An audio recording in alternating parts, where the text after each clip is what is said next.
हामीले एउटा यो ल्याउने भनेको आमाको अचार पनि हो ओहो एकदमै पपुलर प्रडक्ट होइन यो नेपालको उद्योग हजुर उहाँको छोरा पनि पहिला यहीँ हुनुहुन्थ्यो अस्ट्रेलियामा हुनुहुन्थ्यो पछि उहाँ रिटर्न हुनुभयो अहिले त्यहाँ बसेर उहाँले राम्रै उहाँको मम्मीलाई सपोर्ट गरेर राम्रो चलाइरहनु भएको छ काठमाडौँमा हजुर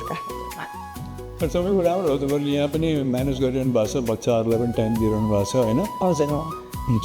पहिला जब गरिरहेको थिएँ अनि पछि अब 1 year पछि चाहिँ अब भएन बाबु पनि 1 वर्ष भयो अनि अब हेल्प गर्नुपर्छ मैले उहाँलाई एक्लै छोडेर भएन भनेर दुईजना सँगै जबलाई रिजाइन दिएर तपाईँको यो हुँदा पनि तपाईँ अर्को मेरो चाहिँ हजुर मैले चाहिँ हेल्थ एन्ड साइन्समा ब्याचलर गरेको यहाँनिर अनि यो तपाईँको एज होममा चाहिँ तपाईँको यो